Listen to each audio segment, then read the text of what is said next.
Plants on meter. On Earth, most abundant protein ಯಾವುದು? Sentiment ಆಗುತ್ತೆ ಸೆಂಟಿಮೆಂಟಿಗೆ quantitative data ಇದ್ರೆ ಆಯ್ತು. ಆಮೇಲೆ not even most abundant protein on planet. Meet Google ಇಲ್ಲ ತಾನೆ ಇವಾಗಿಲ್ಲ, ನೆಟ್ವರ್ಕ್ ಇಲ್ಲ ಸರ್. ನೆಟ್ವರ್ಕ್ ಇಲ್ಲ, ಆಮೇಲೆ ಎಲ್ಲಿರುತ್ತೆ most abundant protein on planet? ಎರಡು ಪ್ರಶ್ನೆ ಕೇಳಿದೆ, ಯಾರು ಬರ್ಕೊಡ್ರಪ್ಪ. ನಾನು ಕೇಳ್ತಿರೋ ಪ್ರಶ್ನೆ ಎರಡಿತ್ತು. ಮೊದಲನೇ ಪ್ರಶ್ನೆ ಆಗಿತ್ತು ಸೆಕೆಂಡ್ ಲಾರ್ಜೆಸ್ಟ್ ಬಯಾಲಜಿಕಲ್ ಫ್ಲಕ್ಸ್. ಯಾರು ದಯಮಾಡಿ ಬರ್ದು ಕೊಡಿ, ಶೇರ್ ಮಾಡಿ, ಆಮೇಲೆ ನೀವು ಉತ್ತರ ಕೊಟ್ಟು ಮಜಾ ಮಾಡೋಣ. ಸೆಕೆಂಡ್ ಲಾರ್ಜೆಸ್ಟ್ ಬಯಾಲಜಿಕಲ್ ಫ್ಲಕ್ಸ್ ಆಮೇಲೆ ಕೇಳಿದೆ. ಈಗ first most abundant protein source protein. If you lump everything on the planet together, where do we get the maximum amount of protein? Amino acids, you mean the cell of them. ಯಾವುದು? ಎಲ್ಲ cells ಅಲ್ಲಿ ಇರುತ್ತೆ. Okay, ಯಾವ organisms ಅಲ್ಲಿ ಇರುತ್ತೆ? ಯಾವ Kingdom ಅಲ್ಲಿ ಇರುತ್ತೆ? ಪ್ಲಾಂಟ್ ಎರಡು ಇರುತ್ತೆ, ಅನಿಮಲ್ ಕಿಂಗ್ಡಮ್ ಅಲ್ಲಿ ಇರುತ್ತೆ. ಓಕೆ, ಅದನ್ನ ಹೇಳಿಬಿಟ್ಟು animal most abundant protein plant Kingdom ಅಲ್ಲಿ ಇರುತ್ತೋ ಅನಿಮಲ್ ಕಿಂಗ್ಡಮ್ ಅಲ್ಲಿ? ಅನಿಮಲ್. ತಪ್ಪು. ಪ್ಲಾಂಟ್ ಅಂದ್ರೆ ಉತ್ತರ ಕೊಡ್ಬೇಕು. ಇಲ್ಲಿ ಇವ್ರು ಹೇಳಿದ್ರು ಹೇಳಿ ಯಾವ ಥರ ಪ್ಲಾಂಟ್ ಯಾವ ಪ್ರೋಟೀನ್ ಪ್ಲಾಂಟ್ಸ್ ಅಲ್ಲಿ ಇರುತ್ತೆ, ಅನಿಮಲ್ಸ್ ಅಲ್ಲಿ ಇರುತ್ತೆ. ನೀವು ಪ್ಲಾಂಟ್ ಅಂದ್ರೆ ಯಾರು, ಅನಿಮಲ್ಸ್ ಅಂದ್ರೆ ಓಕೆ, ಅದ್ರಲ್ಲಿ ಯಾವ ಪ್ರೋಟೀನ್ ಅಂತ ಹೇಳಬೇಕು. ಪ್ಲಾಂಟ್ಸ್ ಅಂದ್ರೆ ಯಾವ ಪ್ರೋಟೀನ್ ಅಂತ ಹೇಳಬೇಕು. ಪ್ಲಾಂಟ್ ಲೆಗ್ಯುಮಿನೇಷನ್ ಓಕೆ, ಪ್ಲಾಂಟ್ಸ್ ಅಲ್ಲಿ ಇರುತ್ತೆ, ಅನಿಮಲ್ಸ್ ಅಲ್ಲಿ ಇರುತ್ತೆ. ಅದು ಹಿಂಗೆ ಈಗ ನಾನು ಪ್ಲಾಂಟ್ ವರ್ಕ್ ಮಾಡ್ತೀನಿ ಅಂತೇಳಿ ಅವಾಗ ಗೊತ್ತಿಲ್ಲ, ತುಂಬ ಶಾಸ್ತ್ರ ಪ್ಲಾಂಟ್ಸ್ ಅಲ್ಲಿ ಇರುತ್ತೆ. ಎಂಟೈರ್ ಪ್ಲಾಂಟ್ ಬಯೋಮಾಸ್ ಅಕ್ಯುಮುಲೇಟ್ ಮಾಡಿದ್ರೆ, ಎಲ್ಲ ಲೀಫ್ನ ಅಕ್ಯುಮುಲೇಟ್ ಮಾಡಿದ್ರೆ ಅದರಲ್ಲಿ ಬರೋ ಲಾರ್ಜೆಸ್ಟ್ ಪ್ರೋಟೀನ್, ಒಂದು ಪ್ರೋಟೀನ್ ಹೆಸರು ಫೋಟೋಸಿಂಥಸಿಸ್ ಪ್ರೈಮರಿ ಎನ್ಸೈಮ್ ಯಾವುದು? ಕೆಲ್ವಿನ್ ಸೈಕಲ್ ಡ್ರೈವ್ ಮಾಡೋ ಮೇನ್ ಎನ್ಸೈಮ್ ಯಾವುದು? ರುಬಿಸ್ಕೋ ಕೇಳಿದ್ದೀರಾ? ಏನು ರುಬಿಸ್ಕೋ ಫುಲ್ ಫಾರ್ಮ್ ಹೇಳಿ ಯಾರು? ಅವೆಲ್ಲ ಗೊತ್ತಾಗ್ಯಾರ? ರಿಬ್ಲೋಸ್ ಬಿಸ್ಫಾಸ್ಫೇಟ್ ಕಾರ್ಬಾಕ್ಸಿಲೇಸ್, ಲಾಸ್ಟ್ ಪಾರ್ಟ್ ಆಕ್ಸಿಜನೇಸ್, RUBISCO. ಓಕೆನಾ? Rubisco is the most abundant protein on this planet Earth. Not animal, sorry. ಓಕೆನಾ? ಈ ರುಬಿಸ್ಕೋ ಏನು ಮಾಡುತ್ತೆ, ಫಸ್ಟ್ ಕಾರ್ಬನ್ ಡೈಆಕ್ಸೈಡ್ನ RUBPಗೆ ಬೈಂಡ್ ಮಾಡುತ್ತೆ. 5 carbon sugar, mainly C3 photosynthesis ಹೇಳ್ತಾ ಹೈ ಸ್ಕೂಲ್ ನೋಡಿರ್ತಾರೆ ಅಥವಾ ನಿಮ್ಮ ಬಾಟನಿ ಕ್ಲಾಸಲ್ಲಿ ಕೇಳಿರ್ತಾರೆ. RUBP ಜೊತೆಗೆ ಒಂದು ಕಾರ್ಬನ್ ಡೈಆಕ್ಸೈಡ್ನ ಬೈಂಡ್ ಮಾಡಿ ಅದು ಸ್ಪ್ಲಿಟ್ ಮಾಡಿ 3 ಕಾರ್ಬನ್ ಶುಗರ್ ಕ್ರಿಯೇಟ್ ಮಾಡುತ್ತೆ, ಅದೊಂದು ಸ್ಟೇಬಲ್ ಆಗುತ್ತೆ. ಅವುಗಳು ನೆಕ್ಸ್ಟ್ ಕೊಡುವಂಥ ಪ್ರೋಸೆಸ್ನ ಕೆಲ್ವಿನ್ ಸೈಕಲ್ ಅಥವಾ ಕೆಲ್ವಿನ್ ಬೆನ್ಸನ್ ಬ್ಯಾಶಮ್ ಸೈಕಲ್ ಅಥವಾ ಡಾರ್ಕ್ ರಿಯಾಕ್ಷನ್ ಅಂತ ಕರಿತೀವಿ. ಕೆಲ್ವಿನ್ ಯಾರಾದ್ರೂ ಸೂಪರ್ವೈಸರ್ ಸ್ಟೂಡೆಂಟ್ ಇಟ್ಬಿಟ್ಟಿದ್ದ ಹೇಳಿ ಕೆಲ್ವಿನ್ ಸೈಕಲ್ ಮಾಡಿದ್ರು. ಆಮೇಲೆ ಇವಾಗ ಕೆಲ್ವಿನ್ ಬೆನ್ಸನ್ ಬ್ಯಾಶಮ್ ಅವರಷ್ಟು ಸೇರಿ 3 ಜನ ಲೆಕ್ಕನೆ. ಇದೇ ರೀತಿ ಒಂದು ಕತೆ ವಾಟ್ಸನ್ ಅಂಡ್ ಕ್ರಿಕ್ ಬಗ್ಗೆ ಇದೆ. ಅದೊಂದು ನೋಡಿ, ಯಾರು ಏನು ಕಂಡಿಡಿದ್ರು, ಯಾರು ಏನು ಹೆಸರು ಹಾಕೊಂಡು ಮಾಡಿದ್ರು, ಆಮೇಲೆ ಗೊತ್ತಾಯಿತು ರೋಸಲಿನ್ ಫ್ರಾನ್ಸಿಸ್ ಏನು ಮಾಡಿದ್ರು, ಅದೊಂದು ನೋಡ್ಕೊಂಡಿದ್ದಾರೆ. Okay, so Calvin cycle carbon capture ಮಾಡಿ ATP ಮತ್ತು NADPH ಲೈಟ್ ರಿಯಾಕ್ಷನ್ ಪ್ರೊಡ್ಯೂಸ್ ಆಗಿಲ್ಲ, ಅದನ್ನು ಬಳಸ್ಕೊಂಡು ಅಸಿಮ್ಯುಲೇಟ್ ಮಾಡ್ತಾ ಹೋಗುತ್ತೆ. ಎನರ್ಜಿ ಅದನ್ನ ಅಮಿನೋ ಆಸಿಡ್ ಮಾಡ್ಬೋದು, ಪಾಲಿಸೆಕ್ರೈಡ್ಸ್ ಮಾಡ್ಬೋದು, ಎಲ್ಲ ಲಿಪಿಡ್ಸ್ ಮಾಡ್ಬೋದು. ಲಿಪಿಡ್ಸ್ ಎಲ್ಲದಕ್ಕೂ primary raw materials kelvin cycle ಸಿಗುತ್ತೆ. ಅದು ಲೈಟ್ ಇರಬೇಕಾದ್ರೆ ಮಾತ್ರ ಆಗುತ್ತೆ, ಸಾರಿ ಲೈಟ್ ಬೇಕಾಗಿಲ್ಲ, ಲೈಟ್ ರಿಯಾಕ್ಷನ್ ಪ್ರಾಡಕ್ಟ್ಸ್ ಬೇಕು, ಹಾಗಾಗಿ ಡಾರ್ಕ್ ರಿಯಾಕ್ಷನ್ ಅಂತ ಕರೀತಾರೆ. ಬಟ್ ಅದು ಟರ್ಮ್ ತುಂಬ ಸರಿಯಾದ ಟರ್ಮ್ ಅಲ್ಲ. It is not used anymore in Calvin cycle ಅಂತ ಕರೀತಾರೆ. ಡಾರ್ಕ್ ರಿಯಾಕ್ಷನ್ ಸರಿಯಲ್ಲ. It only means that it doesn't need light to perform, it needs product of light. ಓಕೆನಾ? ಸೊ ಇಷ್ಟೆಲ್ಲ ಆಯಿತು. ಫೋಟೋಸಿಂಥಸಿಸ್ ಮೆಷರ್ ಮಾಡಬೇಕು ಅಂದರೆ ಏನೇನು ಮೆಷರ್ ಮಾಡಬೇಕು? ಒಂದು ಲೀಫಿಗೆ ಫೋಟೋಸಿಂಥಸಿಸ್ ಮಾಡ್ತಾ ಇದ್ದೀವಿ, ಏನೇನು ಆಗ್ತಾ ಇರುತ್ತೆ? ಲೈಟ್ ಅಂತ ಬೀಳ್ತಾ ಇದೆ, ಲೈಟ್ ಬಿದ್ದು ಏನಕ್ಕೆ ಕನ್ವರ್ಟ್ ಆಗ್ತಾ ಇದೆ? Chemical energy. ಸೊ ನಾವು ಕೆಮಿಕಲ್ ಫಾರ್ಮ್ ಆಫ್ ಔಟ್ಪುಟ್ಗಳನ್ನ ಮೆಜರ್ ಮಾಡೋಕ್ಕಾಗುತ್ತೆ ಇಲ್ಲಿ ಡೈರೆಕ್ಟಾಗಿ. ಈ ಇನ್ಸ್ಟ್ರೂಮೆಂಟಲ್ಲಿ ಆಗಲ್ಲ, ಬೇರೆ ಪ್ರಾಸೆಸಲ್ಲಿ ಮಾತ್ರ. ಬೇರೆ ಏನೇನು ಫ್ಲಕ್ಸಸ್ಗಳಾಗ್ತದೆ? Carbon input output. Carbon input ಆಗ್ತಿದೆ, ಔಟ್ಪುಟ್ ಆಗ್ತದೆ. ಇನ್ಪುಟ್ ಆಗ್ತದೆ, ಇನ್ಪುಟ್ ಆಗ್ತದೆ. ಔಟ್ಪುಟ್ ಹೇಗಾಗುತ್ತೆ? ರೆಸ್ಪಿರೇಷನ್ ಅಥವಾ ಟ್ರಾನ್ಸ್ಪಿರೇಷನ್ ಏನಾಗುತ್ತೆ? ರೆಸ್ಪಿರೇಷನ್ ಏನು? ಯಾವ ರೆಸ್ಪಿರೇಷನ್? Photo respiration.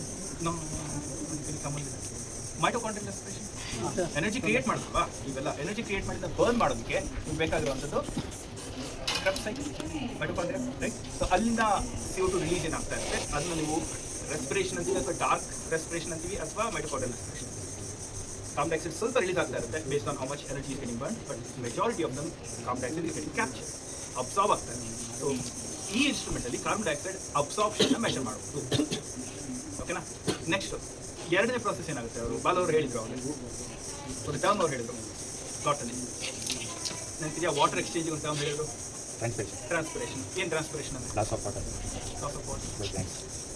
ಡೆಸ್ಟಿನೇಷನ್ ಬೇಡ, if there one thing if I want you guys to learn is as ನೀವು ಎಕ್ಸಾಮ್ ಬರೀಬೇಕು, ಇದನ್ನ ಅರ್ಥ ಮಾಡ್ಕೊಂಡ್ಬಿಟ್ರೆ ಕನ್ನಡದಲ್ಲಿ ಎಕ್ಸಾಮ್ ಬರೀ ನೆಕ್ಸ್ಟ್ ಅದು ಬರಲಿ. ಅರ್ಥ ಮಾಡ್ಕೊಂಡ್ರೆ ವಿಷಯನ ಸೈನ್ಸ್ ಕನ್ನಡದಲ್ಲಿ ಬರಲಿ, ಅರ್ಥ ಮಾಡ್ಕೊಂಡು ಓಕೆನಾ. ಸೊ ಟ್ರಾನ್ಸ್ಪಿರೇಷನ್ ಏನು ಪ್ರಾಸೆಸ್ ಕನ್ನಡದಲ್ಲಿ? ವಾಟರ್ ಲಾಸ್ ಎಲ್ಲಿಂದ? ಲೀವ್ಸ್ ಇಂದ, ಸ್ಟೊಮೇಟ್ಸ್ ಇಂದ, ನಾನ್ ಸ್ಟೊಮ್ಯಾಟಲ್ ಲೇಯರ್ಸ್ ಇಂದ ಆಗ್ಬೋದಾ? ಅದು ಎಸ್ಪೆಷಲಿ ಲೀವ್ಸ್ ಸರ್ಫೇಸ್ ಇಂದ ವಾಟರ್ ಲಾಸ್ ಪ್ರಾಸೆಸ್ ಏನಿದೆ ಅದನ್ನ ಟ್ರಾನ್ಸ್ಪಿರೇಷನ್ ಅಂತ ಕರಿತೀವಿ, ಟೋಟಲ್ ವಾಟರ್ ಲಾಸ್.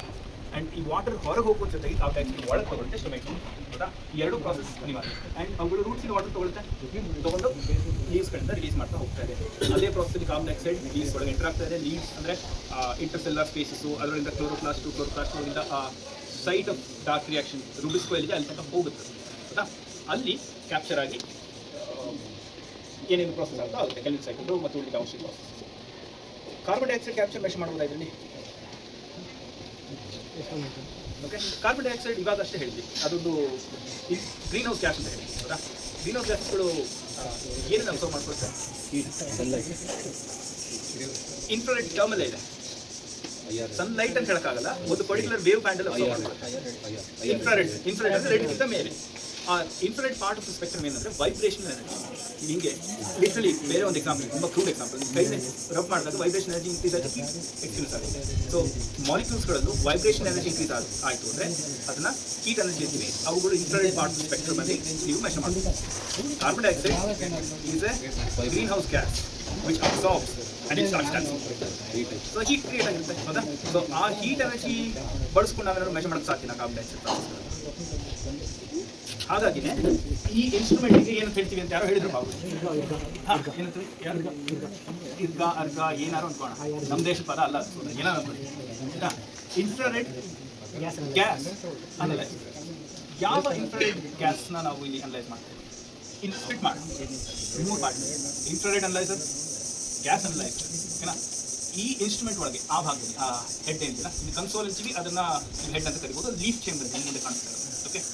ಈ ಬಾಡಿಯಲ್ಲಿ ಲೈಕಾಲ್ ಬರ್ತಿಲ್ಲ, ಆ ಒಳಭಾಗದಲ್ಲಿ ನಿಮಗೆ ಒಂದು ಆಪ್ಟಿಕಲ್ ಬೆಂಚ್ ಕಾಣುತ್ತೆ, ಓಕೆ? ಆಪ್ಟಿಕಲ್ ಬೆಂಚ್ ಅಂತ ಯಾಕೆ ಹೇಳ್ತೀವಿ ಅಂದರೆ ನಾವು ಆಪ್ಟಿಕಲ್ ಎಕ್ಸ್ಪೆರಿಮೆಂಟ್ ಮಾಡಬೇಕಾದ್ರೆ ಒಂದು ಬೆಂಚ್ ಇರುತ್ತೆ, ಅದನ್ನ ಅದೇ ಟರ್ಮ್ನಲ್ಲಿ ತೊಗೊಂಡ್ಬಿಡ್ತೀವಿ.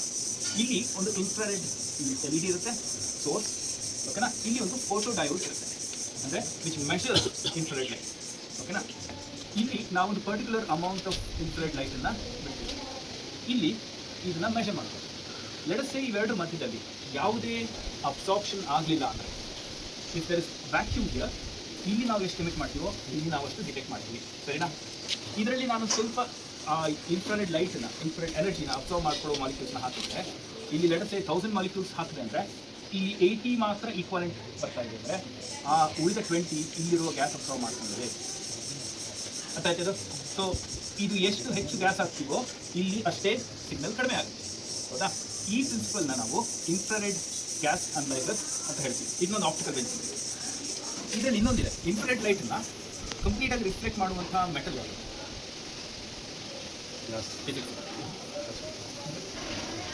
ಮೆಟಲ್ ಅಬ್ಸಾರ್ಬ್ ಮಾಡಬಾರ್ದು, ಕಂಪ್ಲೀಟಾಗಿ ರಿಫ್ಲೆಕ್ಟ್ ಮಾಡುವಂಥ ಮೆಟಲ್.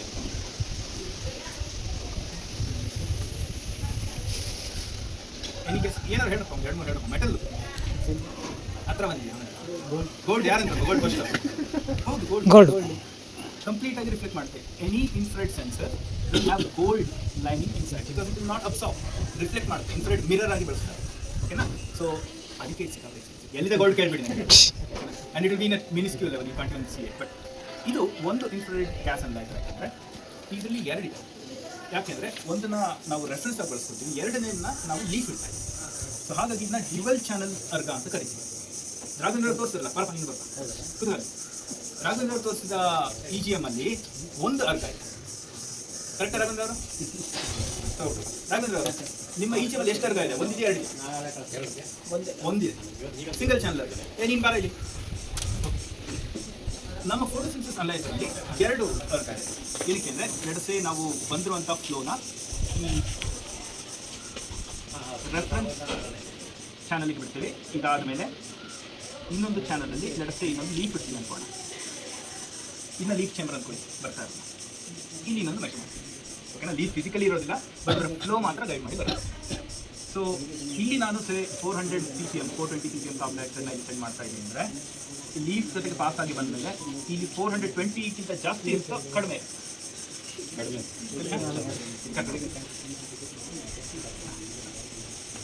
ಕಡಿಮೆ ಯಾಕೆ ಯಾರು ಅಬ್ಸಾರ್ಪ್ಷನ್ ಮಾಡ್ತಾರೆ ಅದಕ್ಕೆ ಏನಂತೀವಿ ಪ್ರಾಸೆಸ್ ಫೋಟೋಸಿಂಥಸಿಸ್ ಆಗಿರುತ್ತೆ ಅಲ್ಲ ಆ ಫೋಟೋಸಿಂಥಸಿಸ್ ಆಫ್ ಆಯ್ತು ಅಂದರೆ ಇಲ್ಲಿ ಏನಿರುತ್ತೋ ಅದೇ ಬರಬೇಕು ಟೆಕ್ನಿಕ್ ಲೀಫ್ ನಾವು ಕಿನ್ ಮಾಡ್ಬಿಟ್ರೆ ಕೆಂಪಲ್ಲಿ ಇದಿಟ್ರೆ 420 ಇಲ್ಲಿ ಬಿಟ್ಟರೆ ನಾವು ಇಲ್ಲಿ 420 ppm ಕಾರ್ಬನ್ ಡೈಆಕ್ಸೈಡ್ ಬರುತ್ತೆ ಓಕೆನಾ ಅದೇ ಲೀಫ್ ರಿಲೀಸ್ ಮಾಡ್ತಾರೆ ರೆಸ್ಪಿರೇಷನ್ ಮಾಡ್ತಾರೆ ನೈಟ್ ಟೈಮಲ್ಲಿ ನೀವು ಇದೇ ಇನ್ಸ್ಟ್ರೂಮೆಂಟ್ನ ಕ್ಲಿಕ್ ಮಾಡಿಟ್ರೆ ಇಲ್ಲಿ 420 ಆಯಿತು ಅಂದರೆ ಇಲ್ಲಿ 425 ಬರುತ್ತೆ ರಿಲೀಸ್ ಮಾಡ್ತಾರೆ ಯಾವ ಪ್ರೋಸೆಸ್ ಇದು ರೆಸ್ಪಿರೇಷನ್ ಸ್ಪೆಸಿಫಿಕ್ ಹೇಳಬೇಕಂದ್ರೆ ಕಾರ್ಬನ್ ಡೈಆಕ್ಸೈಡ್ ರಿಲೀಸ್ ಯಾವ ಬರೀ ಕಾರ್ಬನ್ ಡೈಆಕ್ಸೈಡ್ ರಿಲೀಸ್ ಪ್ರಾಸೆಸ್ ಎಲ್ಲಿಂದ ಆಗ್ತದೆ ಡಾರ್ಕ್ ರೆಸ್ಪಿರೇಷನ್ ಇನ್ನೊಂದು ಏನು ಕರಿತೀವಿ ಯಾವ ಆರ್ಗನ್ನಿಂದ ಮೈಟೋಕಾಂಡ್ರಿಯಾ ಓಕೆನಾ ಸೊ ಇದು ನಮಗೆ ಪ್ರಿನ್ಸಿಪಲ್ಲು ನಾವು ಏನು ಅಟ್ಮಾಸ್ಫಿಯರ್ನ ಗ್ಯಾಸಸ್ ಇದೆ ಅದನ್ನೇ ತಗೊಳ್ತಾ ಇದ್ದೀವಿ ಇದೊಂದು ಇನ್ಲೆಟ್ ಇದೆ ನನಗೆ ಇನ್ಸ್ಟ್ರೂಮೆಂಟ್ನ ಇಟ್ಟಿರೋದು ಕಾರಣ ಏನು ಅಂದರೆ ಇದರಲ್ಲಿ 1 2 3 4 ಗೇಜಸ್ ಇದೆ ಒಳಭಾಗದಲ್ಲಿ ಅಲ್ಲಿ ಈ ಡ್ಯುಯಲ್ ಚಾಂಬರ್ ಇದೆ ಇಲ್ಲಿ ಚೇಂಬರಲ್ಲಿದೆ ಹೌದಾ ಇಲ್ಲಿ ಮೊದಲನೇದು ಟ್ಯೂಬ್ ನೋಡ್ತಾ ಇದ್ದೀರಾ ಅದರಲ್ಲಿ ಚಿಕ್ಕ ಕಾರ್ಬನ್ ಡೈಆಕ್ಸೈಡ್ ಸಿಲಿಂಡರ್ ಇದೆ liquid carbon dioxide so completely saturated ಅದರಿಂದ ರಿಲೀಸ್ ಆಗೋದು ಪ್ಯೂರ್ ಕಾರ್ಬನ್ ಡೈಆಕ್ಸೈಡ್ ರಿಲೀಸ್ ಆಗ್ತದೆ ನೆಕ್ಸ್ಟು ಈ ಭಾಗದಲ್ಲಿ ಇಲ್ಲಿ ಸೋಡಾ ಲೈಮ್ ಏನು ಮಾಡುತ್ತೆ ಕಾರ್ಬನ್ ಡೈಆಕ್ಸೈಡ್ನ ಗೊತ್ತಿದೆ ಎಕ್ಸಲೆಂಟ್ ಅಬ್ಸರ್ವ್ ಮಾಡ್ಕೊಂಡಾಗ ಈಗ ಅಟ್ಮಾಸ್ಫಿಯರ್ ಇವಾಗ ನಾವೆಲ್ಲ ಇಲ್ಲಿ ಕೂತ್ಕೊಂಡಿದ್ದೀವಿ ಹೌದಾ ಇಲ್ಲಿ ಕಾರ್ಬನ್ ಡೈಆಕ್ಸೈಡ್ ಜಾಸ್ತಿ ಇರುತ್ತೆ ಒಂದು ರೂಮಲ್ಲಿ ಕೂತ್ಕೊಂಡಿದ್ದೀವಿ ಅಂತ ನೀವು ಕ್ಲಾಸಲ್ಲಿ 1 ಗಂಟೆ ಮೇಲೆ ಕೂತ್ಕೊಂಡ್ಬಿಟ್ರಿ ಅಂದ್ಕೊಂಡ್ರೆ ಎಲ್ಲರಿಗೂ ಆಕಳಿಸ್ತಾ ಇರ್ತಾರೆ ಮತ್ತೆ ಬರ್ತಾ ಇರುತ್ತೆ ತಡೆಯೋಕ್ಕಾಗಲ್ಲ ಲೆಕ್ಚರ್ ಚೆನ್ನಾಗಿ ಬರ್ತಾ ಇರುತ್ತೆ ಯಾಕಂದ್ರೆ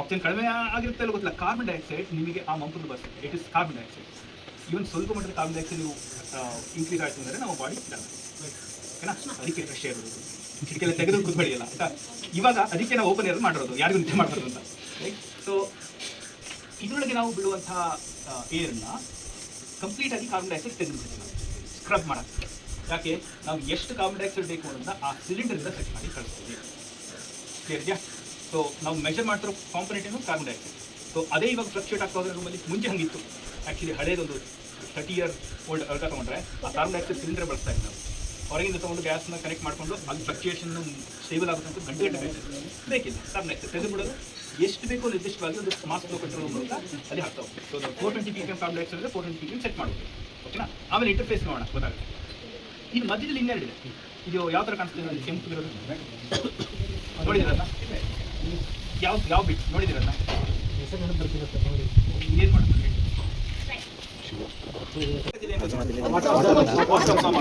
ಇನ್ನು ಕೂಡ ವಾಟರ್ ಇಲ್ಲಿ ಹ್ಯೂಮಿಡಿಟಿ ಬೇರೆ ಬೇರೆ ಇರುತ್ತೆ ಅದನ್ನ ಫಸ್ಟ್ ತೆಗೆದುಬಿಟ್ಟು ನೆಕ್ಸ್ಟ್ ಇನ್ನೊಂದು ಕಾಲಮ್ ಇದೆ ಬರ್ದಿದೆ ಅದು ಏನು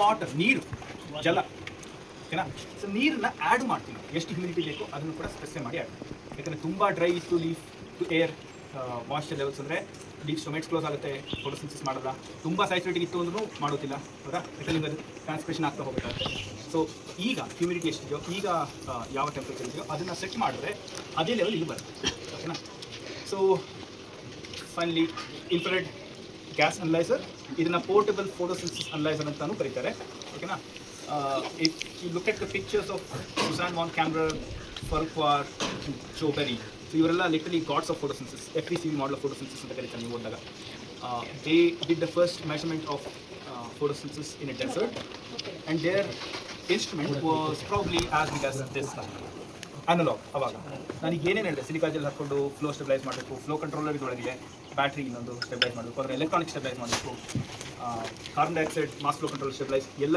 ಮೆಕ್ಯಾನಿಕಲ್ ಮಾಡಬೇಕಾಗಿತ್ತು ಎಲೆಕ್ಟ್ರಾನಿಕ್ ಇರಲಿಲ್ಲ ಆ್ಯಂಡ್ ಇವುಗಳು ಆಪ್ಟಿಕಲ್ ಬೆಂಚ್ಗಳು ತುಂಬ ಲಿಟ್ಲಿ ಶಿಫ್ಟ್ ಹೊಡೆದಿರ್ತಾರೆ ಓಕೆನಾ ಫ್ರಮ್ ದ್ಯಾಟ್ ಸಿಚುವೇಶನ್ ಈ ಸಿಚುವೇಶನ್ ಬಂದಿದ್ದೀವಿ ನಾವು ಓಕೆನಾ and this is probably the most advance instrument and the most expensive ಇದೊಂಥರ ಆ್ಯಪಲ್ ಫೋನ್ ಗೊತ್ತಲ್ಲ ಆ್ಯಂಡ್ರಾಯ್ಡ್ ಫೋನ್ ಅದೇ ಕೆಲಸ ಮಾಡುತ್ತೆ ಆ್ಯಪಲ್ ಮಾಡುತ್ತೆ ಬಟ್ ಇದು this is like the Apple of photosynthesis US Lincoln Nebraska ತುಂಬ ಕೆಲವೇ ಕಂಪ್ನಿಗಳಿದೆ ತುಂಬ ದೊಡ್ಡ ಮಾನೋಪೊಲಿ ಇದೆ very aggressive and environment sensors ಕೂಡ ಮ್ಯಾನುಫ್ಯಾಕ್ಚರಿಂಗ್ ಮಾಡ್ತಾರೆ 40 lakh plus ಆ್ಯಂಡ್ ಕಾಸ್ಟ್ ಇಟ್ಕೊಂಡು ತಲೆ ಕೆಡಿಸ್ಕೊಬೇಡಿ ಇನ್ಫ್ಯಾಕ್ಟ್ ಗೊತ್ತಾ ಭಾರತದಲ್ಲಿ I think this is quite relevant to you looking at the universities of there are about 150 plus these instruments. Not a single paper has been produced. These stay inside cupboards because people are scared to touch it because it's expensive. What if you break it? But they're doing the work. They are actually breaking the resources by not using it. So ಅಲ್ಲಿ ಏನಾದ್ರು ನಾವು at any level, at any university, if you can encourage researchers of all levels, students, researchers, faculties to actually take this and go out in the field. This is meant to be a field experiment. Yeah, but I suspect the reason, of course, could be that they are concerned about the instrument, but more importantly, they haven't asked the right questions. As well, of course, yeah. I Yeah, agree. because you need to have a good reason, a good scientific question to be taking this up. But they purchased it. They managed to ask for this instrument, and across India there are about 150 such instruments. There are hardly 10 It's pairs. shocking, really.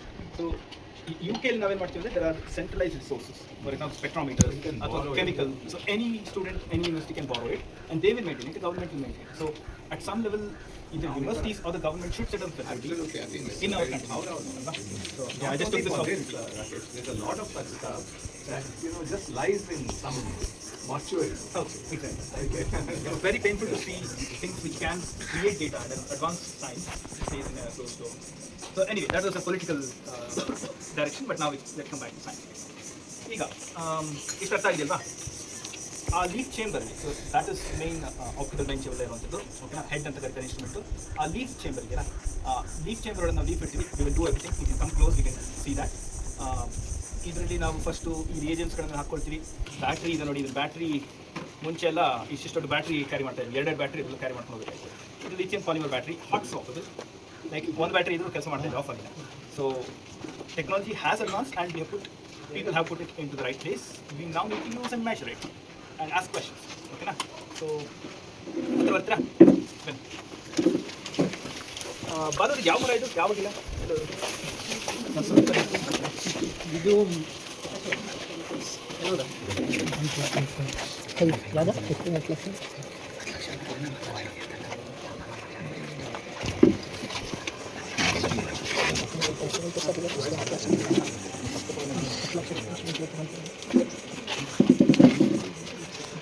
ಹುಷಾರು.